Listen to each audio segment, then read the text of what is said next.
kusanyiko hili Baba wamekukimbilia wewe, maana wewe ndio kimbilio lao Baba wa rehema. Baba, katika neno lako sema na afya za watu wako, sema na nafsi, roho na mwili wa watu wako Baba wa rehema, hata taifa letu, hata mataifa yote. Neno lako Baba lilete ukombozi Baba katika mataifa yote. Neno lako lete ukombozi Baba katika maisha ya watu wako. Na Baba muweza wa yote, tunapoingia katika sura 24 Baba, kitabu cha mambo ya Walawi, endelea Baba kusema nasi Bwana. Iwe ni mwanzo Baba wa rehema sisi kuelewa neno lako. Neno lituongoze, neno lituhuishe, neno lituumbe tena upya. Na Baba, nitumie kama chombo chako. Katika jina la Yesu Kristo naomba na kuamini, na wote tuseme amen. Amen. Bila shaka liko kwenye sura ya 24, na kama unavyojua kitabu cha mambo ya Walawi ni kitabu cha 3 kwenye Biblia, mwandishi akiwa ni Musa, na vitabu vya Musa vyote aliviandika katika kipindi kile wana wa Israeli wakitoka Misri wakienda Kanaani, mwaka wa 1446 mpaka mwaka wa 1406. Katika ile miaka 40 vitabu hivyo vikaandikwa, na kitabu hicho ni kitabu yenye sura 27, na katika sura hizo 27 kitabu hicho kinakuwa ni kitabu kwenye Biblia ambayo imetajwa neno utakatifu kuliko vitabu vyote kwenye Biblia, na usafi umetazamwa sana kwenye kitabu cha mambo ya Walawi. Na kitabu cha mambo ya Walawi ndicho kitabu cha katikati katika vitabu vile vya Torati, vitabu vitano, na bila shaka pia ndiyo engine ya sheria ama Torati. Sasa hebu tuendelee. Ukielewa kitabu cha mambo ya Walawi vizuri, watu wa Mungu, kule mbele utaelewa mambo mengi sana. Kuna mambo mengi ambayo yapo katika kitabu cha mambo ya Walawi ambayo yamenukuliwa sana katika vitabu vya Injili. Na nilisema jambo moja jana wakati nikatulia ninasikiliza tena ibada usiku, nikashangaa kweli. Vitabu vitano vya kwanza kwenye Biblia ambayo ni vitabu vya Torati, ukienda kwenye vitabu vya Agano Jipya, vitabu vitano vya kwanza vinatoa sheria ya mtu aliyeokoka ambayo ni Injili.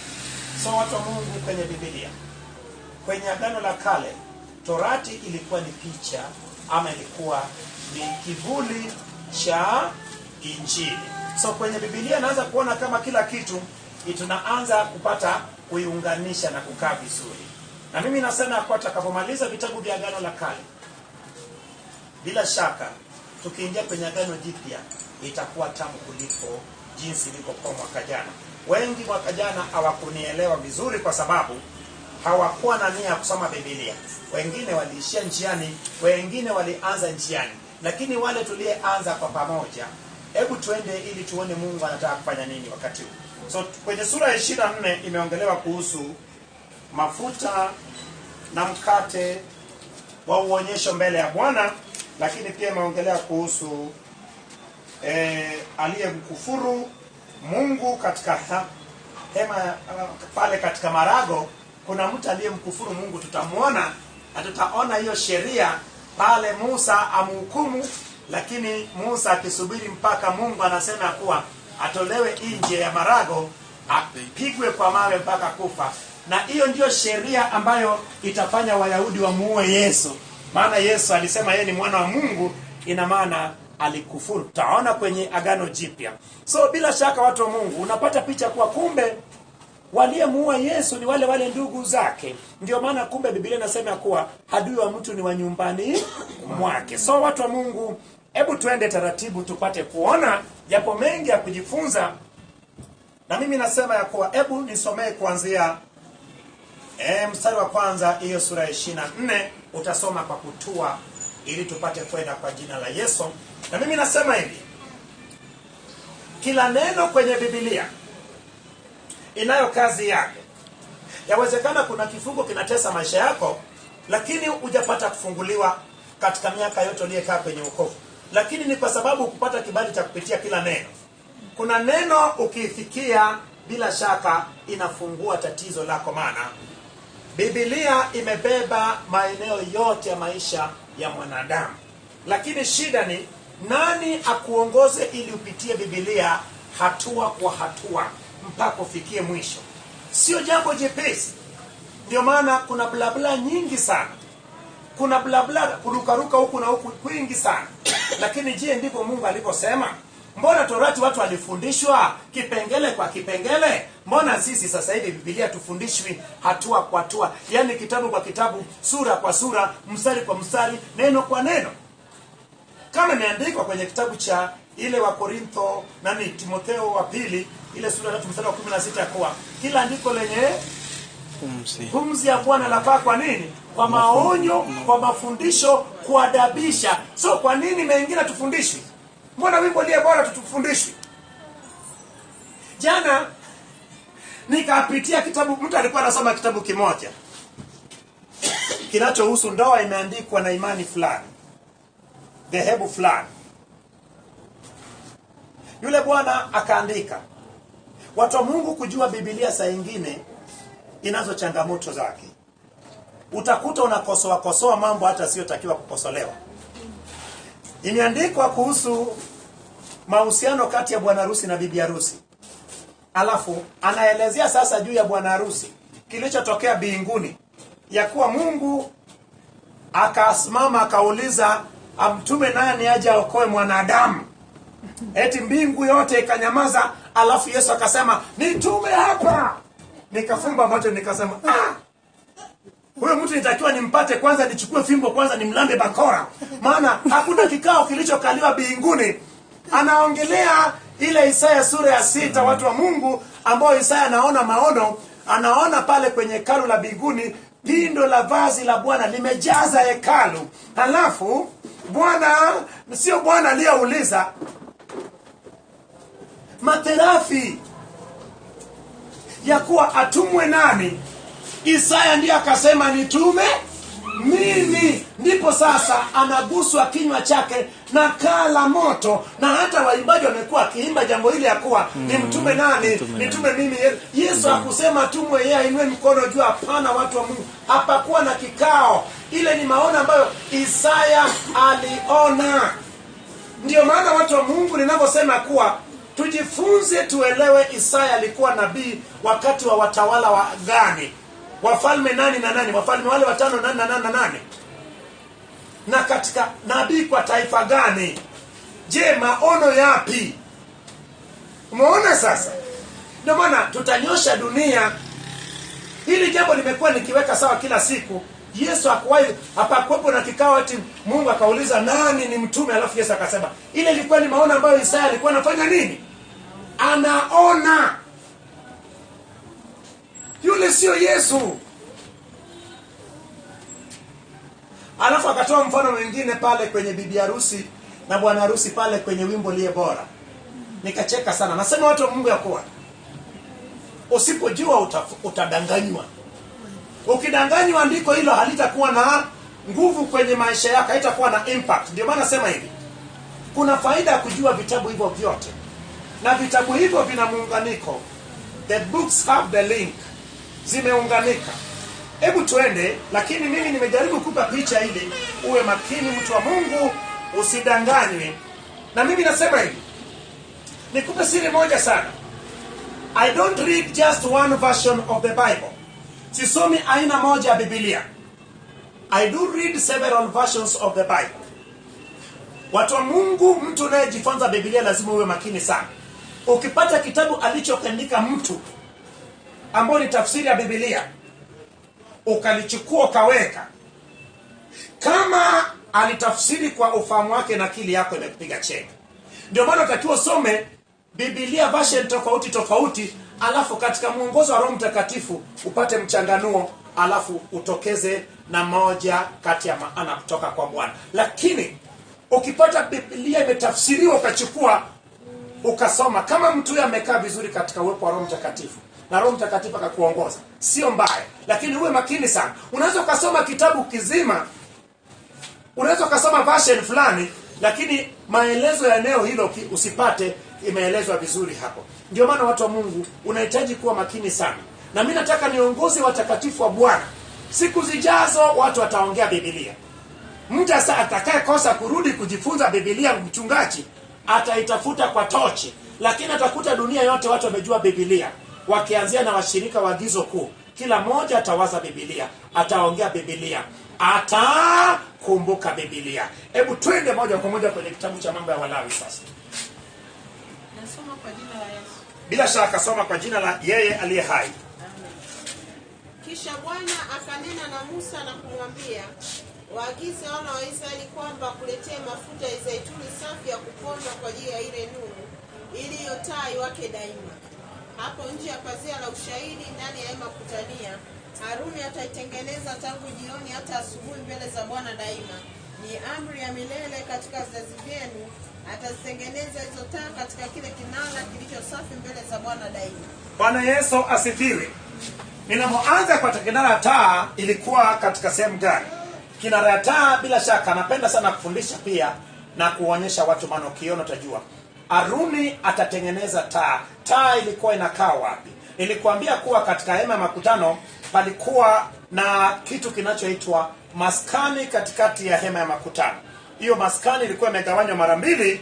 Bila shaka napenda sana uone. Hii ndio maskani, lakini umeona iko ndani ya ule uzuio ambayo ndio ua la nje. Hii hapa ndio mzunguko wa ile ua la nje, lakini umeona hii ndio maskani, lakini imekatwa. Umeona imetenganishwa na nini? Imetenganishwa na pazia. Lakini kule katika mahali patakatifu umeona kuna sanduku la agano na kuna mfuniko wake ambao ni kiti cha rehema. Lakini unaona nguzo la wingu limetua katika ile sanduku la agano, lakini imetokeza mpaka nje, lakini imetenganishwa na pazia. Karibu na pazia palikuwa na madhabahu ya dhahabu ama madhabahu ya uvumba. Alafu mpande wa kushoto palikuwa na kinara cha taa ambayo ina vinara 7, lakini upande wa kulia huku umeona meza ya mkate wa uonyesho ambayo imewekwa katika nani mbili ambayo ni mikate 6. Napenda sana uone, maana kitu kama hichi utakapoisoma kwenye Biblia pasipo kupata kuiona huwezi ukaelewa, huwezi kupata taswira na kuelewa. Ndio maana ukisoma pasipo kuiona huwezi kuelewa. Sikudanganye mtu. Unaiona huu ni meza ule umebeba mkate wa uonyesho, mikate 12. Lakini unaona kinara cha taa inayo vinara 7. So ina maana anapotengeneza mafuta yale mzaituni safi, ina maana anakuja anaweka kwenye taya. Ina maana saa 9 ilikuwa inawashwa saa 9 mchana, ambao ni muda pia kutoa ile sadaka ya jioni, ambao taa hiyo inawaka mpaka asubuhi saa 3, wakati wa kutoa sadaka ya asubuhi ndipo inazimwa sasa. Umeona? Lakini kumbuke ya kuwa mafuta yalikuwa yanaandaliwa na kuletwa kama sadaka na wale washirika, lakini kazi ya Haruni na watoto wake ni ya kusimamia kazi inayoendelea ndani ya maskani na ndani ya hema ya makutano. Bwana Yesu asifiwe. Nani amenielewa hapo? Aliyenielewa nisikia akisema amina kubwa. Amen. Watu wa Mungu, napenda sana uelewe kitu. Napenda uelewe kitu kwa sababu watu wa Mungu hatutaki tu watu wasielewe. Natakiwa watu waelewe, maana ukielewa bila shaka ni kuonyeshe sasa. Umeona hii ndio hema ya makutano sasa. Umeona hema ya makutano ina maana ile maskani ya Bwana ndio hiyo iliyopo katikati ambayo imefunuliwa. Lakini umeona huu mzunguko huu ndio ndani inaitwa hema ya makutano. Lakini hema ya makutano inayo ua la nje ambayo inazunguka hii maskani. Alafu ndani ya maskani hii ndio imegawanywa mara mbili, ambayo ina mahali patakatifu na mahali patakatifu. Ambao mahali patakatifu ndio tumeona kuna nini? Kuna ile meza ya mkate wa uonyesho na kinara cha taa pamoja na ile madhabahu ya dhahabu ama madhabahu ya kufukizia uvumba. Lakini mahali patakatifu na mahali patakatifu inatengwa na kazi ya Bwana Yesu asifiwe. Umeona sasa, ukiona hapa unaona kabisa, unaona shughuli inayoendelea hapa. Kuna hii ni madhabahu ya shaba ama madhabahu ya kuteketeza. Hii ni beseni ama birika ya kunawia. Umeona sasa? Ina maana kabla uingie kwenye pazia kule, makwani atakiwa fanye nini? wanawe hapo, lakini unaona shughuli zinaendelea hapa. Lakini hii hapa ndio kiingilio.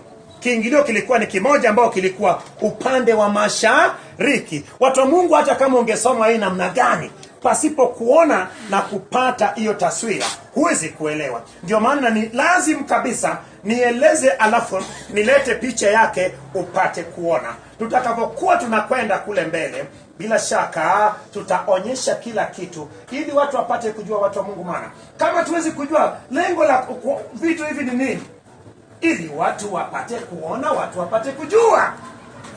Na ndio maana tunapomaliza kitabu cha mambo ya Walawi, tutaomba na mambo ya Walawi, tutaomba na madhabahu ya kuteketeza. Maana imeongelewa sana madhabahu ya kuteketeza. Tumeona mara nyingi wanyama wanateketezwa pale. Tuombeje nayo madhabahu ya kuteketeza inawakilisha nini kwenye Agano Jipya? Kwenye Agano Jipya ni msalaba wa Yesu. Tuiunganisheje? Tuweke kwenye maombi. Shetani amezoea mambo yale ya kila siku, ninakukanyaga, ninakubonda, ninakung'oa. Lakini yapo mengi zaidi ya kubonda na kung'oa mama bwatwa. Yapo mengi ambayo unahitaji kumwambia shetani ili apate kujua, akupishe.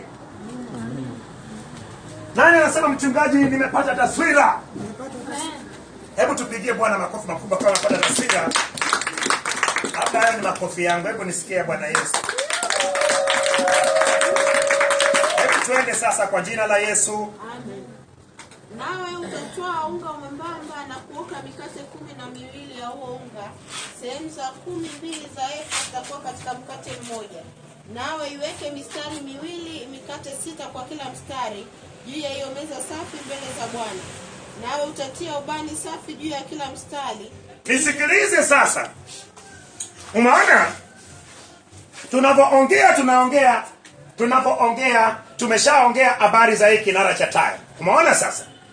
Hii ndio kinara cha taya, ambayo kinara ya taya nilikwambia kuwa kinara ya taya inamwakilisha Yesu na sisi.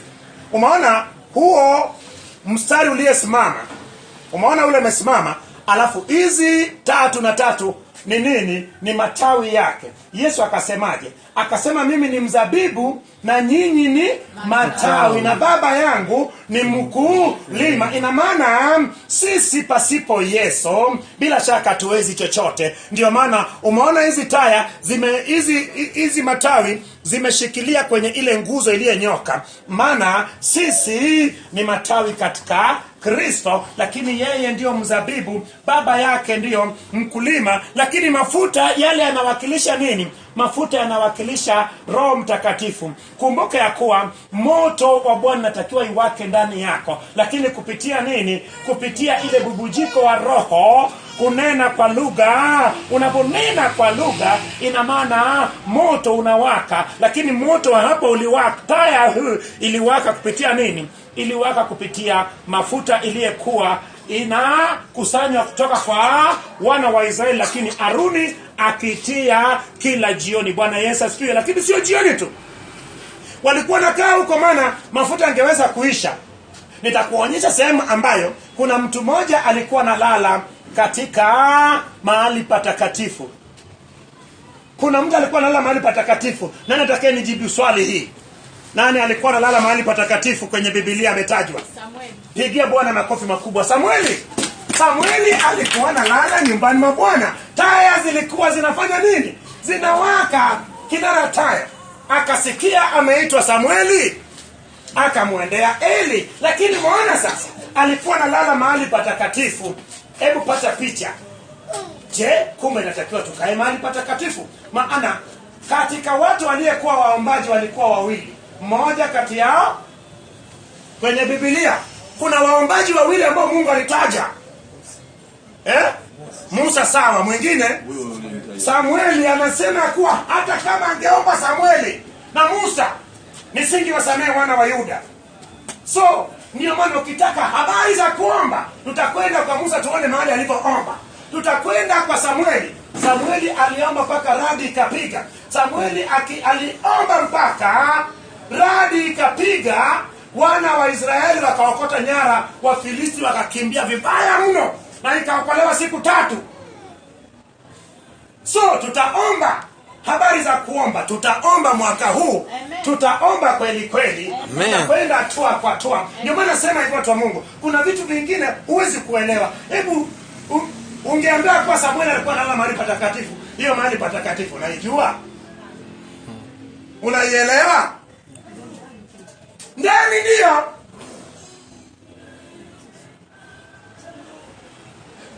makuhani walikuwa wanakaa katika hema ya makutano. Mahali patakatifu palikuwa na mtu aliyekuwa anahudumia hiyo taya usiku. Bwana Yesu asifiwe. Lakini umeona sasa ameenda kwenye meza ya mkate wa uonyesho. Umeona zilipangwa, ina maana upande moja palikuwa na mikate 6 na mikate 6, alafu katikati palikuwa na kopo la chetezo ambayo ilikuwa na moto na ubani ilikuwa inawekwa. Hiyo ubani ilifanya mkate huo wa uonyesho iwe ni sadaka ya kumtolea Bwana ya harufu ya manukato. Yalikuwa hayapeleki kwenda kuteketezwa kwenye madhabahu kule nje, lakini ilikuwa ni sadaka ya kusogeza mbele Mungu. Kwa sababu unaona hii kopo hili hapa ilikuwa ni kopo la uvumba, inawekwa hapo, alafu ile ubani unateketea hapo na ile harufu, na hii harufu ilikuwa inasikika mpaka huko ndani kwenye uwepo wa Mungu, mahali patakatifu patakatifu. So soma kipengele hicho ili usikie vizuri tena ya mkate wa uonyesho. Mstari wa 5 vizuri. Nao utatoa unga mwembamba na kuoka mikate 12. Unga mwembamba ilikuwa inawakilisha nini? Nitakuonyesha. Na nani aliyekuwa anaoka mkate wa uonyesho? Nitakuonyesha. Tupitie mpaka mwisho alafu nikuonyeshe. Ni vizuri sana siku moja ukamkamate mtu akwa niambie, unasema mkate wa uonyesho, nani alikuwa anapika mkate wa uonyesho? Anasema mke wake Haruna, mwambie toka zako hapa. Nani aliyekuwa anaoka na unga mwembamba? Nani aliyekuwa anaoka mkate? Hebu baadaye twende kwanza mwisho taratibu ili tuone Bwana anataka kutufikisha wapi. Nisikia amina tena kubwa. Amina. Mchungaji mbona unafundisha mambo yasiyoeleweka? Mkate wa uonyesho unawakilisha nini? Taifa la Israeli. Jana ama juzi Jumapili tulionaje? Tuliona ya kuwa taifa la Israeli iliwakiliwa na Yesu. Wakakaa jangwani siku 40. Akafunga Yesu wakakaa jangwani miaka 40. Yesu akafunga siku 40. Watoka kwenye nyumba zao wakaenda kwenye mabanda katika ile wiki ama sikukuu ya mabanda. Yesu akatoka kule kwenye nyumba akaenda kule wapi? Kule nyikani. Ilikuwa inasomwa kitabu cha Kumbukumbu la Torati. Yesu akashinda shetani kwa kutaja maandiko ya Kumbukumbu la Torati. Muona sasa, ina maana kumbe mkate wa uonyesho iliwakilisha makabila 12, lakini mkate wa uonyesho kwenye Agano Jipya ni nini? Mimi ni mkate wa uzima, na anayenila mimi ana uzima wa milele. Bwana Yesu asifiwe. Amen. Yesu ni nini? Mkate wa uzima. Kwenye Agano la Kale mkate wa uonyesho uliwakilisha makabila 10 na ngapi? 2 ya Israeli. Twende kwa jina la Yesu. Sehemu za 12 za efa zitakuwa katika mkate mmoja. Efa ilikuwa ni kipimo cha unga, na mara nyingi ilitumika konzi. Amina. Sehemu 2 ya efa. Efa ilikuwa ni kipimo kama sasa hivi unaweza kusema kuwa ni gramu ngapi, ni kilo ngapi. Twende kwa jina la Yesu. Nawe iweke mistari miwili mikate 6 kwa kila mstari juu ya hiyo meza safi mbele za Bwana. Nao utatia ubani safi juu ya kila mstari ili ukumbushe kwa hiyo mikate sadaka kusogezwa kwa njia kwa Bwana kwa moto. Kila siku ya Sabato ataipanga mbele za Bwana daima. Ni kwa ajili ya wana wa Israeli agano la milele. Umeona, mkate huu ulikuwa inawekwa siku ya Sabato, siku ya Jumamosi. Inaokwa alafu inawekwa. Ikiwekwa inakaa mpaka Jumamosi. Ikifika Jumamosi wanaitafuna Haruni na watoto wake, alafu inawekwa, wanaoka mwingine wanaweka pale. Kwa nini mkate huo ulikuwa unakuwa mbele za Bwana? nitakuonyesha baadaye kwa nini ilikuwa mbele za Bwana. Lakini meza ile ilikuwa ni meza gani? Ilikuwa ni meza iliye safi, meza iliyetengenezwa na mbao, lakini ikafunikwa na dhahabu. Vitu vilivyokuwepo mahali patakatifu, na mahali patakatifu vilikuwa ni dhahabu. Dhahabu inawakilisha nini katika ulimwengu wa kiroho? Inawakilisha uungu, the deity of God. Ina maana uungu wa Mungu. Ndio maana kadri unapomsogelea Mungu, basi kuna utakaso, utakatifu. Dhahabu iliye nini? Iliye safi. Ndio maana watu wa Mungu unapokwenda mbele za Mungu katika maombi, unatakiwa mtu wa Mungu utakasike, uwe msafi, ili ujue kabisa kuwa maombi ya mwenye dhambi ni kelele mbele za nani? Mbele za Mungu. Mara nyingi unasema hujajibiwa maombi, lakini je, unapoombaga, je, maombi yako huwa ina uwezo wa kumfikia Mungu? Maombi ya mwenye kelele ni Maombi ya mwenye dhambi ni kelele mbele za Mungu. Hebu twende kwa jina la Yesu. Nayo itakuwa ya Haruni na wanawe, nao wataita katika mahali patakatifu, kwa sababu kwake ni takatifu sana, katika sadaka zitolezo kwa Bwana kwa moto, kwa amri ya milele. Bila shaka jana tuliona katika ile sura ya 22, na siku ya Ijumaa tuliona katika sura ya 21. Tuliona jana katika sura ya 22 ya kuwa watoto wa Haruni walioruhusiwa kula katika vitu vitakatifu kama mkate huo, walitakiwa wale ambao hawana nini? Wale ambao ni wasafi, wale ambayo wana unajisi, amegusa kitu ambacho kimekufa, ama amegusa chochote ambacho ni najisi, basi hakutakiwa kula katika mkate huo. Ingawa wale ambayo ni vilema na hawana unajisi hawakuruhusiwa kutumika pale, kuhudumu pale, lakini waliruhusiwa kula katika mkate huu. Lakini pia tukaona jana ya kuwa hata binti wa kuhani kama ameolewa na mtu ambao sio kuhani, hakuruhusiwa kula katika vitu vitakatifu ambao tunaona huo mkate ambao ni halali ya Haruni na watoto wake. Lakini kama amekuwa mjane na amerudi kukaa nyumbani kwao, ina maana alikuwa na kibali cha kula. Lakini wafanyakazi ambayo hawakununuliwa wala hawakuzaliwa nyumbani makwani, hawakuruhusiwa pia kula katika vitu vitakatifu. Ingetokea mtu mgeni ama mtu mwingine akala katika mkate huo, basi litakiwa atoe sadaka ya hatia. Sadaka ya hatia litakiwa atoe na kile cha juu ambao ni sehemu ya 5, maana alikuwa ametenda dhambi kwa kusudia. Bwana Yesu asifiwe. Hebu twende kwa jina la Yesu. Ikawa mwana wa mwanamke wa Kiisraeli ambaye baba alikuwa Mmisri, akatokea kati ya wana wa Israeli, na huyo mwana wa mwanamke wa Kiisraeli na Mwisraeli mmoja wakapigana pamoja ndani ya marago. Kisha huyo mwana wa mwanamke wa Kiisraeli akalikufuru hilo jina na kuapiza, nao akamleta kwa Musa, na jina la mamaye alikuwa akiitwa Shelomithi binti ya Dibli wa kabila ya Dani. Umeona sasa, inatokea kuwa mwana wa mwanamke Misri, ina maana alikuwepo Mwisraeli akaoa mwanamke wa mwanaume wa Kimisri. Lakini pata picha kuwa sasa wote hao wanao nini? Wanao kibali, kwa sababu kumbuka yule mtoto amezaliwa wapi? Amezaliwa pale katika Israeli. Lakini sasa kinachotokea ni nini? Mwana wa mama aliyezaa na Misri akagombana na mtoto ambayo yeye ni Mwisraeli. Lakini sasa walipogombana, yule mtoto wa Kiisraeli akagafilika, alafu akatukana jina la Bwana.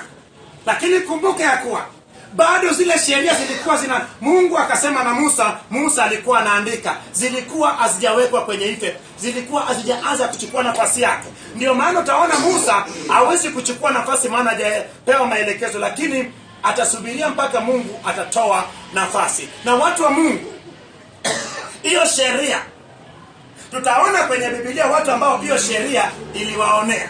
Je, nakumbuka katika kitabu cha Wafalme juu ya yule mtu ambayo mfalme akatamani shamba lake la mzabibu? Unakumbuka? Bila shaka aliinuliwa mashahidi wa uongo ya kuwa amemkufuru Mungu na mfalme, lakini kwa sababu ya kale kamke wa kafalme Jezebeli akamuona mfalme kakunja uso. Tutaona, ndio maana sema hivi, huwezi ukaelewa sheria iliyotumika kumpiga Nabothi na mawe mpaka kufa na Ahabu kuchukua shamba lake pasipo kuelewa hii hapa, hii sheria ambayo tunataka kuona ikichukua effect. Twende kwa jina la Yesu. Nao wakamtia kifungoni ili wapate kuambiwa neno litakalotoka kinywani mwake. Wakatiwa kifungoni maana wamepigana. Watu wa Mungu, kuna kitu ambacho leo nilipokuwa mbele za Mungu nimestajabika. Umejua taifa la Israeli ilikuwa ni taifa iliyokuwa chini ya Mungu. Mungu ndiye aliyekuwa kiongozi. Ilikuwa ni utawala wa kimungu. Inaitwa utawala wa theokrasia. Ina maana hakimu pale alikuwa ni Mungu. Kiongozi pale alikuwa ni Mungu. Anayejadili sheria na kutoa alikuwa ni Mungu.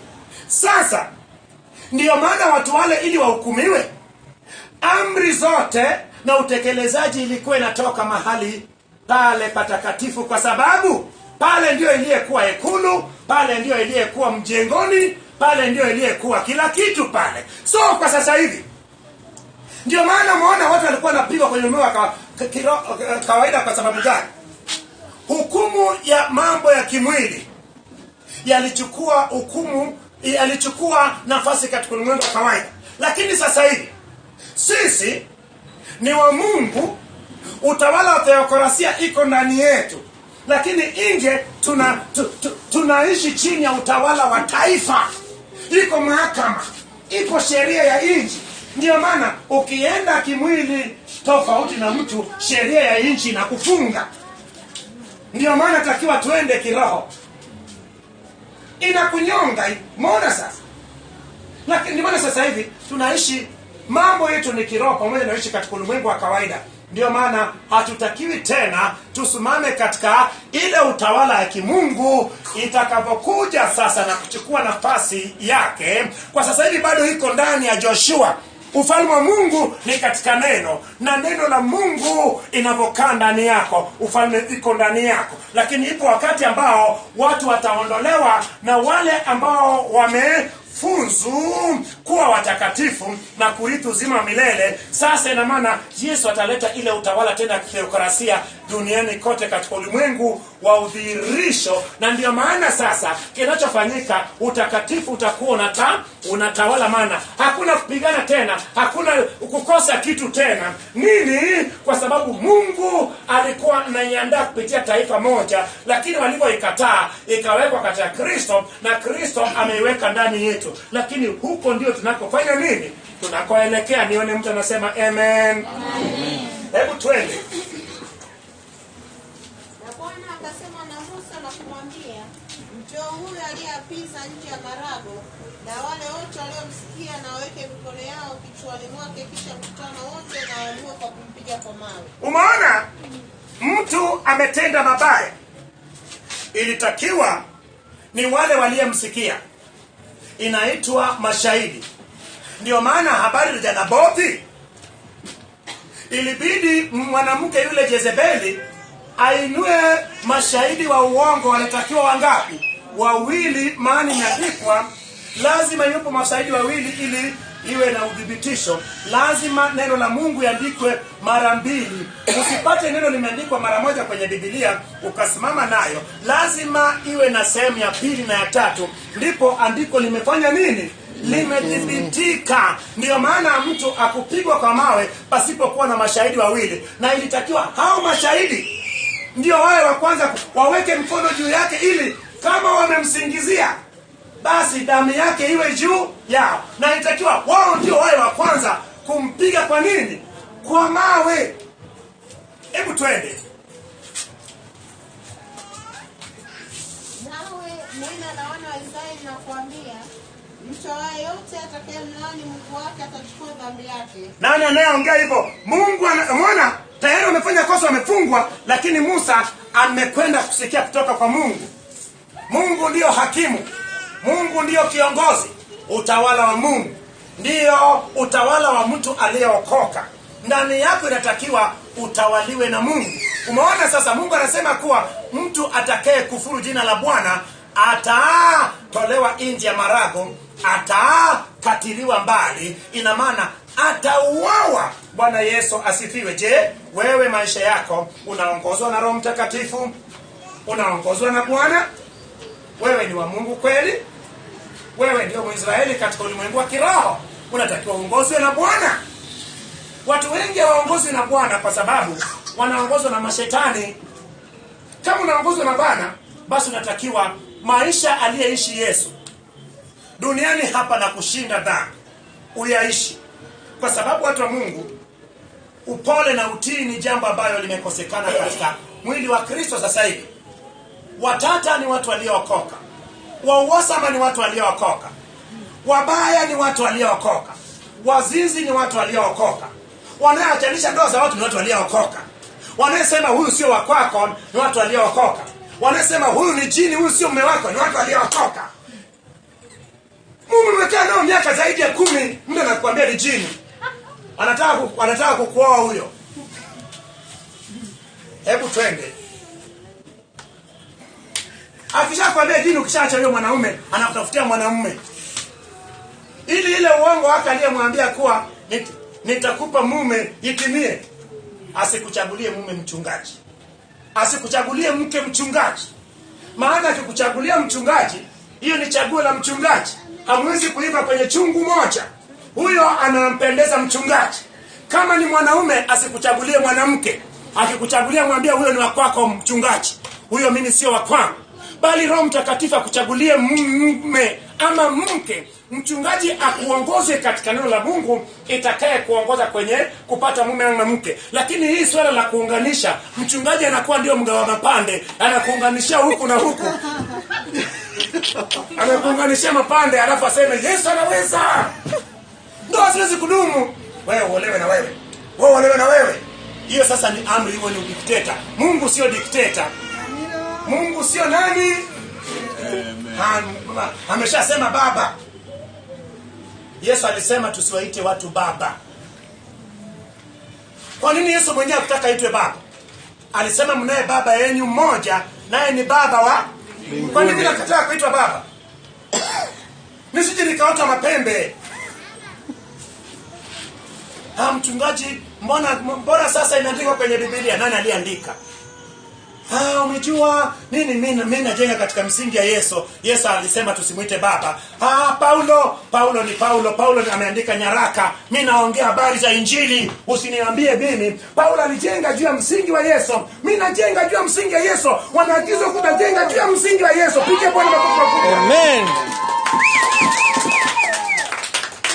Paulo alijenga juu ya msingi wa Yesu, msingi aliyeweka Yesu. Na mimi najenga juu ya msingi aliyeweka Yesu. Ndio maana hii swala la kuita mtu baba. Asa ukiitwa baba ndio yani kataa. Hiyo title ya baba hata Yesu mwenyewe hakuichukua. Wewe mwenyewe usimuite Yesu baba. Akasema mnaye baba yenu wa Mbinguni. Baba. Wewe subiri Yesu arudi. Atakuhukumu. Yesu atarudi tu. Alisema kabisa msimuite mtu baba. Wewe baba. Mimi ni baba. Alisema hajasema? Amesema.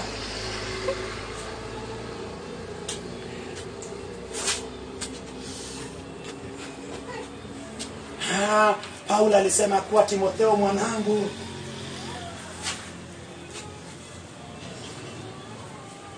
Soma Biblia vizuri leo mtu wa Mungu. Ndio maana nasema tunaenda huko sasa hivi. Ziwekee maki, tutapofika kule tutanyosha. Sisi ni wanyoshaji. Ukishindikana hapa nje watakupeleka pale Ukonga, pale kuna wanyoshaji. Kuna wale wanyoshaji watafanya nini? Wanakunyosha kutoka nje, uweze tena kuwa gaidi ama jambazi, utanyoshwa kule. So sisi ni tunanyosha Biblia. Biblia itanyoka. Hebu tuende kwa jina la Yesu. Jina la Bwana hakika atauawa. Mkutano wote wataamua kwa kumpiga kwa mawe, kama ni mgeni kama ni mzalia. Hapa atakapolikufuru jina la Bwana atauawa. Na mtu ampigaye mtu hata akafa lazima atauawa. Umeona sasa? Hizo sheria zinarudiwa, tuliziona kwenye sura ya 21 kitabu cha Kutoka. Hizo sheria zinazoongoza watu. Umeona, anayekufuru jina la Bwana bila shaka iliandikwa atakufa. Lakini pia aliyepiga mtu mwingine akafa.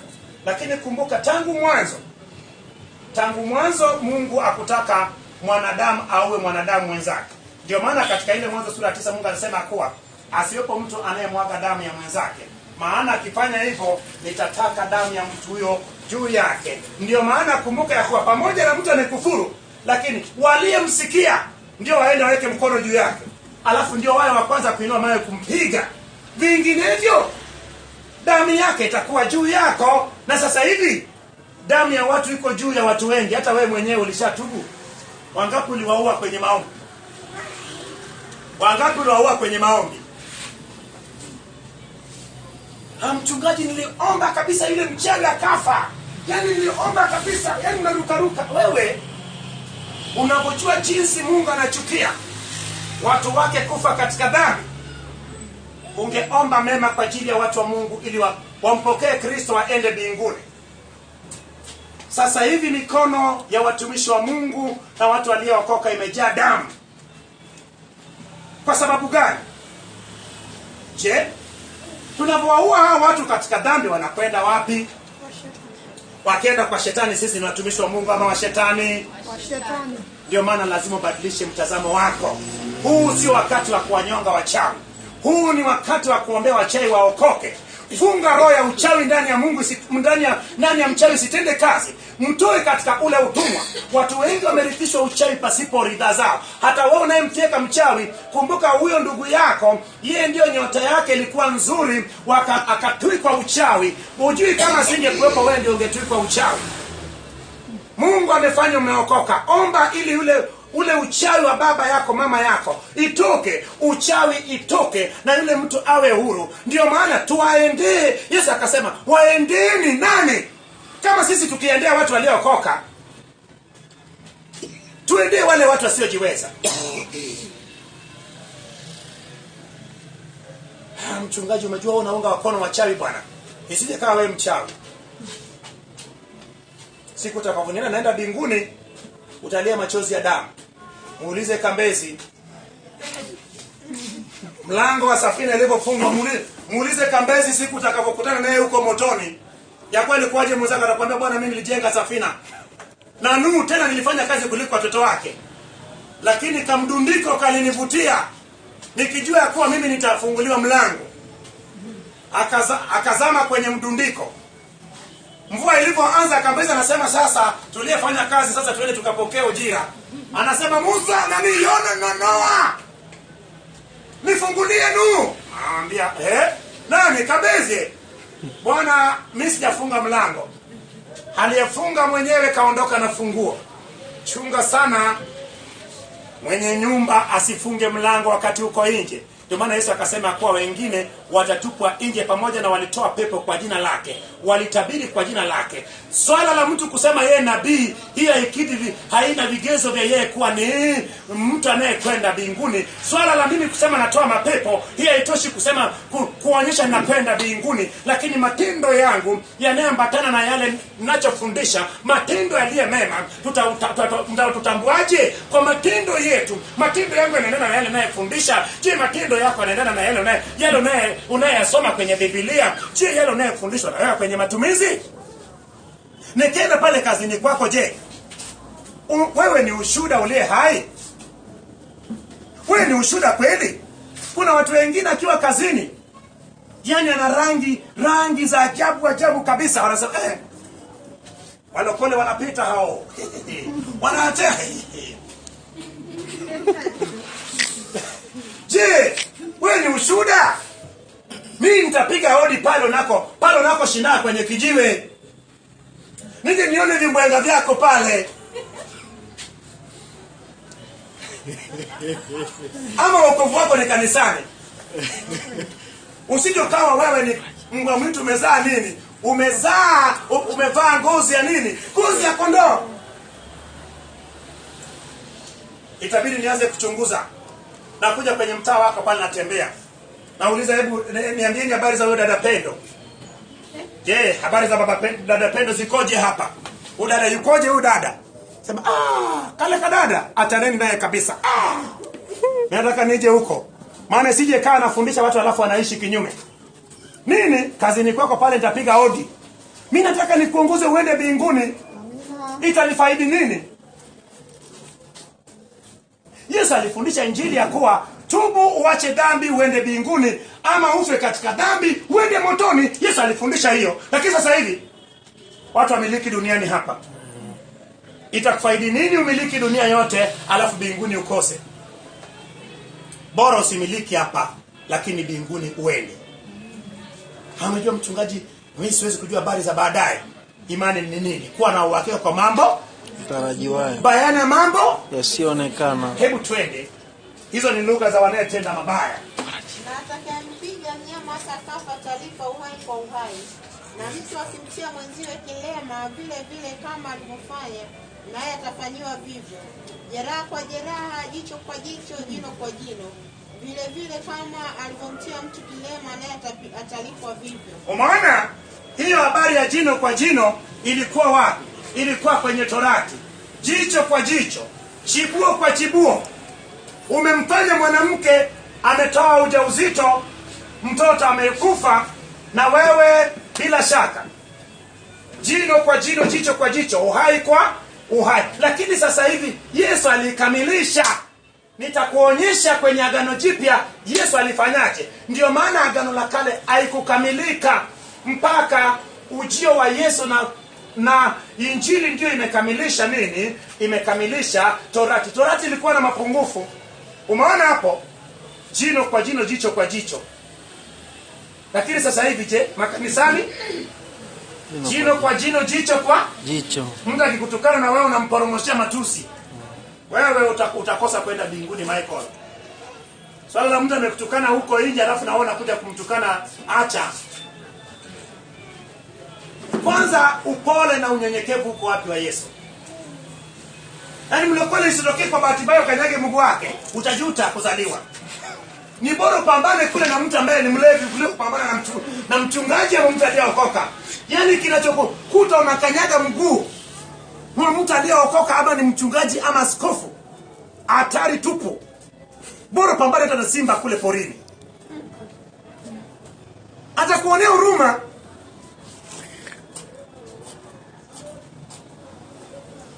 Jino kwa jino, jicho kwa jicho, watu wanaiendeleza wazi wazi. Lakini je, lengo mama ya wokovu ni nini kwao? Hebu twende. Mtakuwa na sheria moja tu kwa huyo aliye mgeni na kwa mzalia, kwa kuwa mimi ndimi Bwana Mungu wenu. Musa akanena na wana wa Israeli, nao wakamtoa huyo aliyeapiza nje ya marago. Umeona, katika hili swala la jicho kwa jicho, jino kwa jino, hilo ilikuwa sheria moja. Hapakuwepo cha mzaliwa wala cha mgeni. Hiyo ilikuwa ni umetenda mabaya mgeni, unakatiliwa mbali. Wewe ni mwenyeji, umetenda mabaya, unakatiliwa mbali. Katika hilo hapakuwa na sheria mwenyeji wala mgeni. Hilo swala la kumkufuru Mungu ilikuwa ni adhabu yake. So wanamtoa sasa nje ya marago. Mungu ameshasema na Musa. Mimi nampenda Musa kwa sababu Musa akusema chochote wala kufanya chochote pasipo kumsikiliza Mungu. Wewe je, kwa sasa hivi Musa kama alivyosikiliza Bwana, je wewe unamsikiliza Roho Mtakatifu ndani yako? Niona naye msikiliza Roho Mtakatifu kwenye kila jambo, utendi kitu pasipo kusikiliza.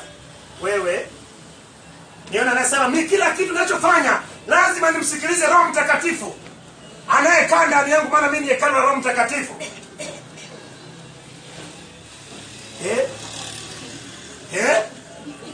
Michael, hakuna anayesikiliza Roho Mtakatifu.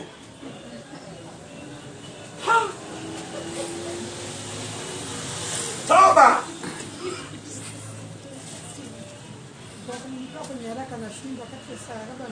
Hebu ongea kwa sauti nikusikia vizuri mama kwako. Sasa nakimbia kidogo ninakuwa tena na mambo yamekujia, labda nikitulia ndio naanza. Kwa nini mpaka utulie? Sana kwa naruka huku. Ikitokea Bwana amerudi wakati anarukia huku na huku, na maana wewe ndi mbinguni.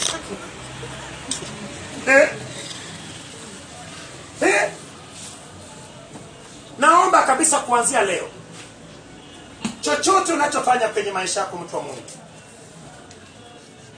Roho Mtakatifu akuongoze.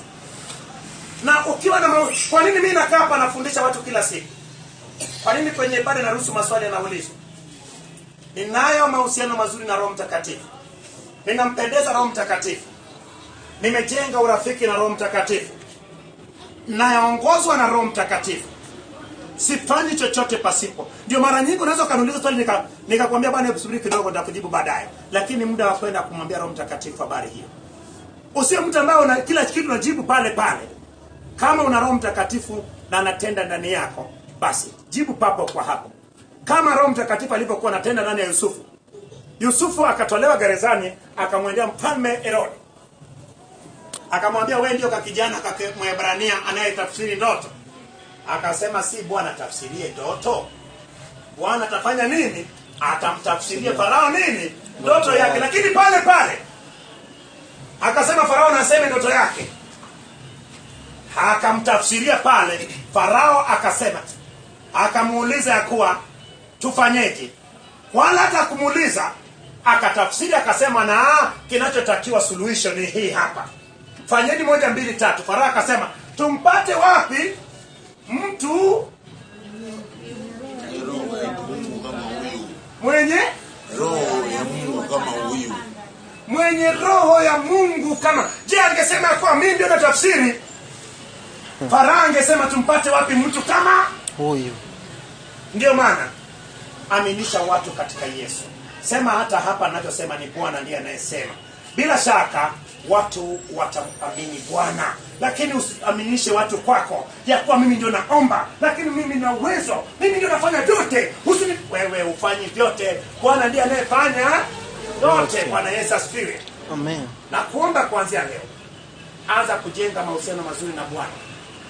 Anza kunena kwa lugha angalau kwa siku, angalau risali moja. Jenga nafsi yako. Ishi maisha matakatifu. Soma Biblia, tafakari Biblia, weka kwenye matumizi. Usiwe mwepesi wa kusema sana. Watu wa Mungu hatakiwi kuwa hata katika mambo sio stahili. Mambo ya mashetani jinsi alivyo ni wale watu wa Mungu. Mambo sijui majini. Ukitaka kujua habari za majini, habari za shetani, hao wanajua wapi? Waganga wenyewe hawaongei habari za Yesu. Hii ni nyumbani mwa Bwana tunaongeaje habari za mashetani?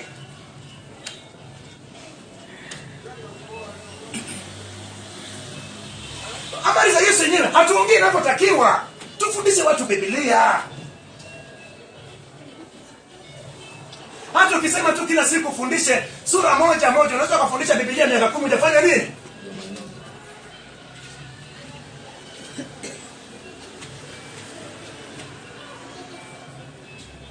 Umejua Bwana ufalme wa giza unafanya hivi kazi. Ufalme wa giza unakuja wapi na kufanya kazi?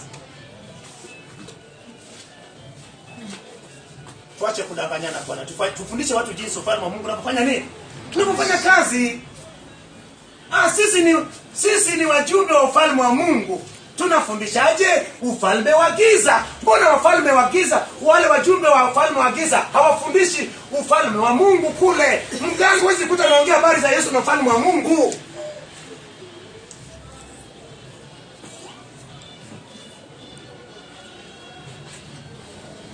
Nani ananielewa?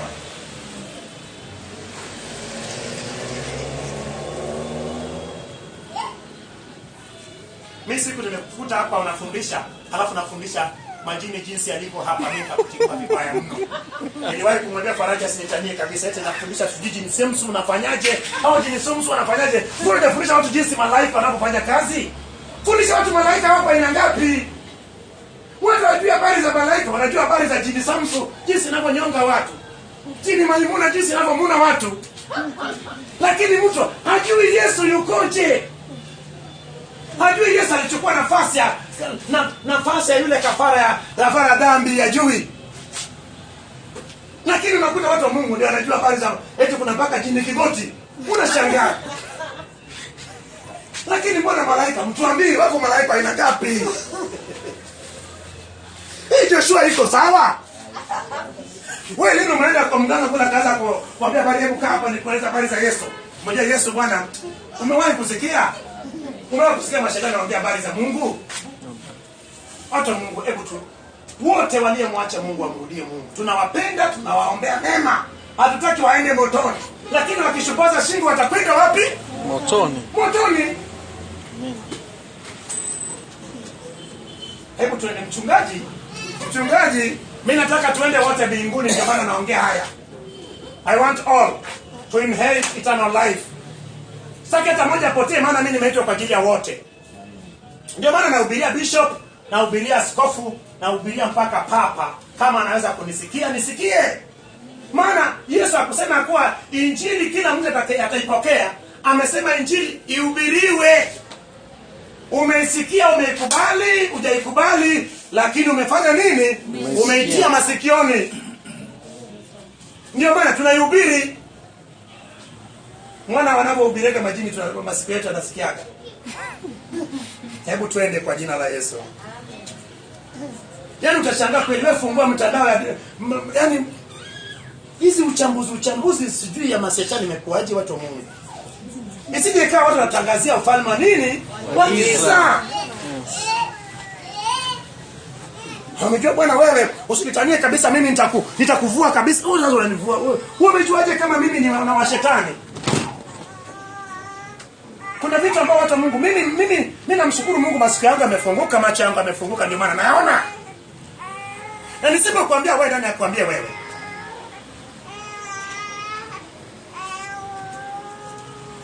Uweze kutumia shetani kumshinda shetani. Nimewahi kufanya mazoezi fulani, nilifundishwa mahali. Sikupata matokeo mazuri hata ngapi? Hata moja. Uwezi ukatumia shetani kumshinda shetani. Shetani hawezi kufitini ufalme wake hata siku ngapi. Shetani ni mjanja tu, yani ni mbwa koko tu. Hana maana kabisa. Watu wa Mungu, swala la mashetani kupiga kelele ndani ya watu na watu kufunguliwa ni vitu vingapi?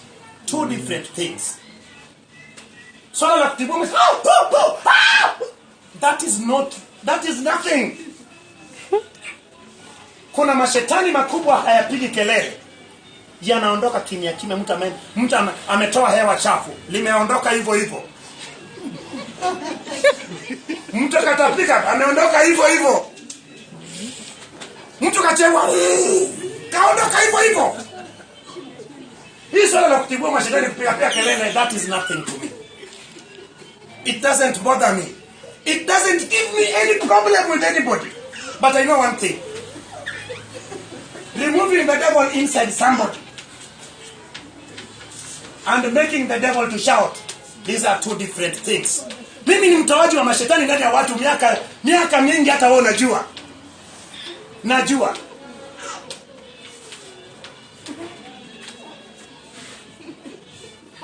Mimi nawekea watu mikono, watu wengi. Huyu mbona niliona akiombewa kwenye TV? Mbona amekuja kwa kuwekea mwana? Namwambia umetuleta na huku bwana. Nasema ameleta huku, ina maana imekuaje? Watu wa Mungu, shetani ni mjanja. Shetani hawezi kutoa shetani. Mimi najua. Mimi nafanya kazi ya kuhudumia watu. Katika watu mtu anayeombea watu wengi, mimi ni mmoja kati yao. Anayefanya kazi ya Mungu masaa 24 hata kwenye simu, mimi nimo. Lakini yote haya 9, nasimama kwenye kuomba, anasimama Yesu kwenye kufungua watu. Ndio maana sifa zote na utukufu kwa nani? Kwa Yesu. Mimi ndio nayetenda. Mbona mnaniambia kwa mamlaka, mimi na mamlaka ya kutoa mapepo? You have authority. You know authority is given by Jesus. Wewe Yesu akawapa mamlaka, akasema waende wakahubiri injili katika viumbe vyote. Lakini walipotoka, Yesu akafanya nini? Akaenda na kutenda pamoja nao. So kama alienda na kutenda pamoja nao, nasema hivi watu wa Mungu, kuna mafundisho kifundishwa, basi umetoka kabisa. Usijiaminishe kwa wewe ndio unayefanya. You have no power and authority. The authority is the name of the Lord. Yani mamlaka ni jina la Yes. Yani tunapigana na mtu ambaye alishashindwa. Shetani alishashindwa. Ni marehemu.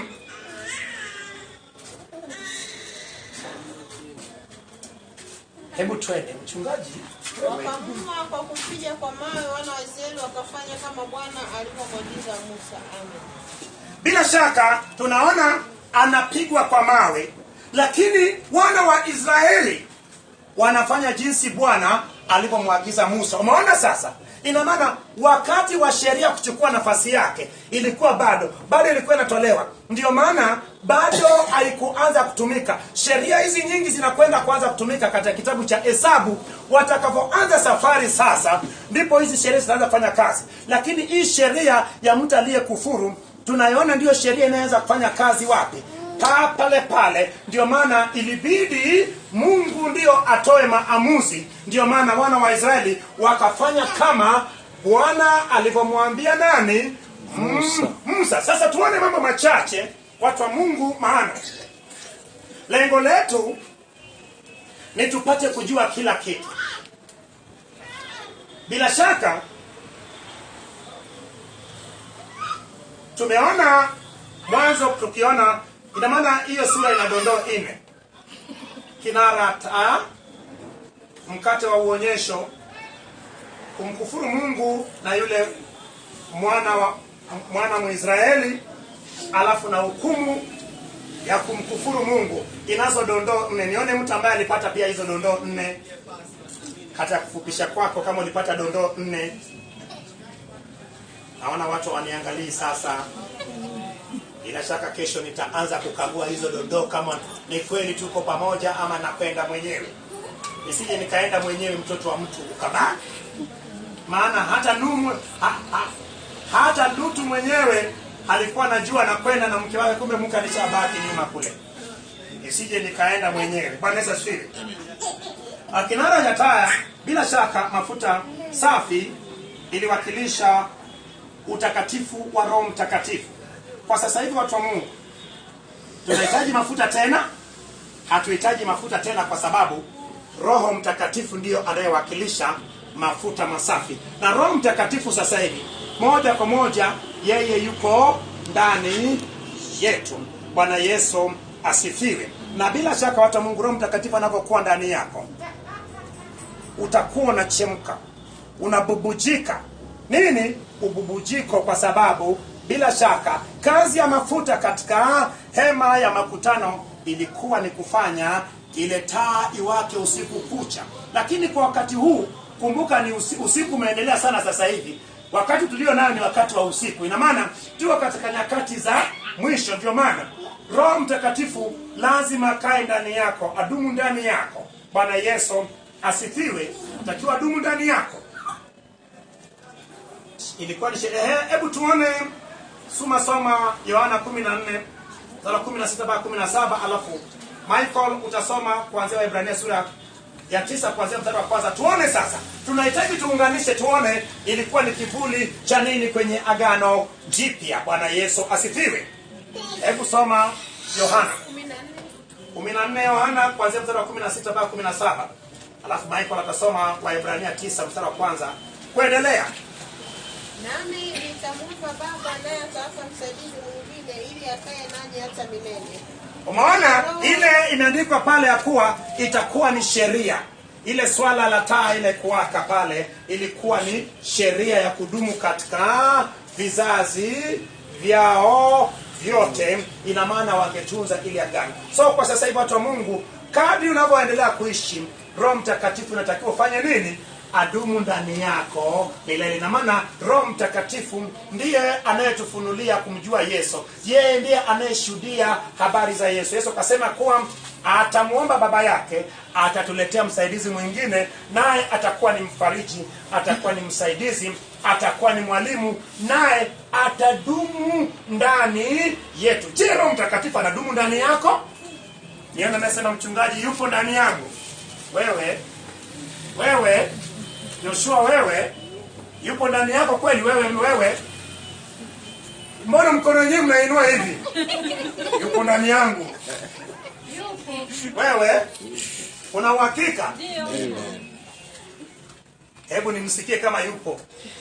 Rata masharaba shandoro bokoto rebo koria mashando na makama yandara bakarabu shandara makara manama indeke moshande kete na makama inda kama shando na makama inda kana mashando na makama manama inda kama shando na makama indeke mushikiria yando na makama manama indeke bera boshandoro inda kama na mana koria mashando na makama inda kamara mashando kutu na makama inde kote na makama na mana yara bakashanda na makama na mana redekiria mashando kutu yande kete na makaparato na makama inda kama shando kutu na hebu nyamaza. yanda Ni Roho Mtakatifu, ni Roho Mtakafujo. Mtakatifu kabisa. Una uhakika? Amina. Nitajaribisha mtu moja kesho. Nitajaribisha mtu moja, maana imeandikwa jaribuni hizi roho kwa nini? Kwa moto. Mbona wengine wananena kwa lugha huko wamekuronda na machozi yanaanza kutoka. Hiyo Roho Mtakatifu. Mtu anayenena kwa lugha, Roho Mtakatifu analia. Ipo wakati wa kulia, lakini kila wakati anahuzunika.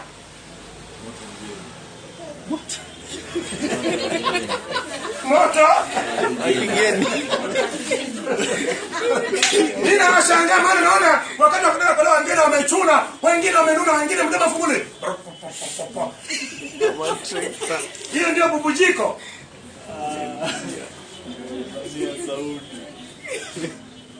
Mimi nitajaribisha kesho. Bwana Yesu asifiwe. Hebu Michael soma Waebrania 9 mstari wa kwanza mpaka kuelekea. Tuone, soma haraka kwa jina la Yesu. Neno la Mungu linasema. Linasemaje neno la Mungu? Basi hata agano la kwanza lilikuwa na kawaida za ibada.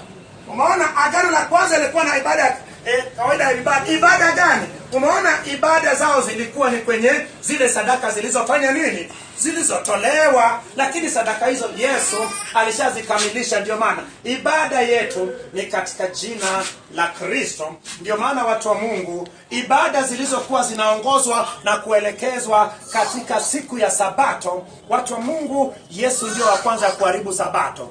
Yesu ndio wa kwanza kufanya nini? Kuharibu Sabato, na kumbuka yeye kama Bwana wa Sabato. Sasa hivi ibada kila wakati, na kwa Yesu kuna pumziko. Hebu twende. Mnenaji anaendelea anasema, na patakatifu pake pa kidunia, maana hema ilitengenezwa ile ya kwanza mlimokuwa na kinara cha taa na meza na mikate ya uonyesho, ndipo palipoitwa patakatifu. Na nyuma ya pazia la pili ile hema iitwayo patakatifu yenye chetezo cha dhahabu na sanduku la agano lililofunikwa kwa dhahabu pande zote, mlimokuwa na kopo la dhahabu lenye ile mana na ile Bwana anatoa maelezo ya ile maskani kama nilivyokuonyesha. Nilikwambia ya kuwa kwenye ile mahali patakatifu vitu vyote vilikuwa ni vya dhahabu, na mahali patakatifu hata ile bakuli ya mana iliyokuwepo ndani ya ile sanduku la agano ilikuwa ni ya dhahabu. Vyombo vyote vile, hata zile fimbo zilizotumika kubeba ile sanduku la agano iliyoingizwa kwenye vile vikuku, ilikuwa ni ya dhahabu. Nini? Dhahabu ikiwakalisha utakatifu wa kiungu ama Mungu. ile mana na ile fimbo ya Haruni iliyochipuka na vile vibao vya agano. Bila shaka hapa fimbo ya Haruni bado haijawekwa katika hema ya makutano. Lakini bila shaka fimbo ya Haruni itawekwa wapi? Fimbo ya Haruni itawekwa katika sanduku la agano wapi? Pale katika ile kitabu cha Hesabu, pale ambapo wakina Kora watafanya nini? Wataleta chokochoko ya kwa iwezekani Haruni ndiye aliyechaguliwa. Lakini kinachofanyika ni nini? Kinachofanyika ni bila shaka Musa akaamua ya kuwa kila kabila angalao ichague mtu mmoja alafu atoe fimbo zao, lakini fimbo ambayo itafanya nini? Ambayo itaota ama itamea, hiyo ndiyo itakuwa ni mwema. Je, watoto wa Yakobo walikuwa wangapi? Watoto wa Yakobo kwa jumla, watoto wa kiume na wa kike walikuwa 15. Lakini katika utamaduni wa Israeli hawakuhesabiwa watoto wa kike, walihesabiwa watoto wa kiume. Ndio maana Dina alikuwa ni mtoto wa mzee Yakobo, lakini hakuhesabiwa. Lakini sasa pata picha ya kuwa katika makabila 12, je, wote wale makabila waliotengeneza taifa la Israeli walikuwa ni watoto wa Yakobo? La hasha.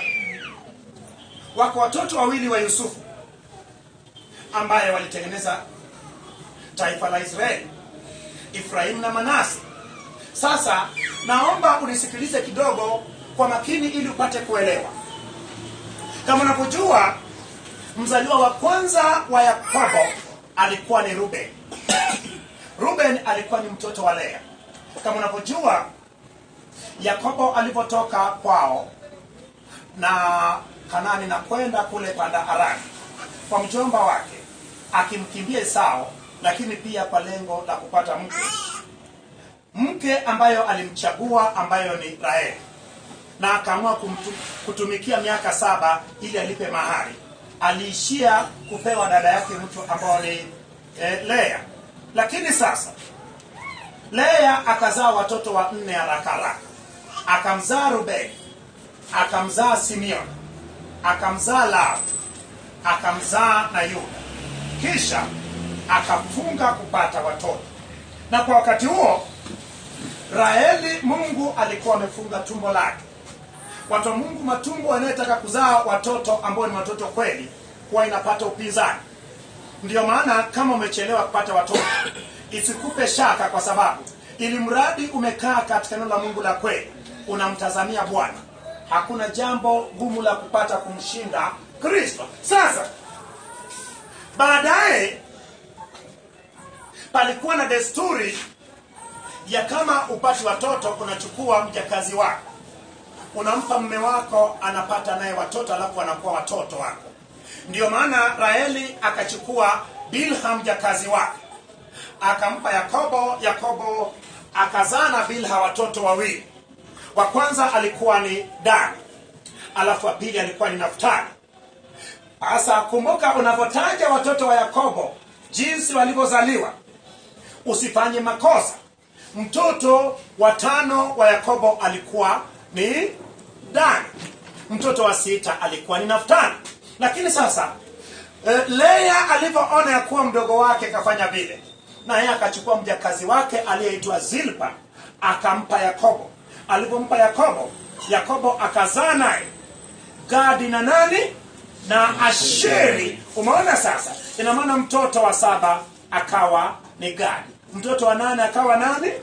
Asheri. Akawa Asheri.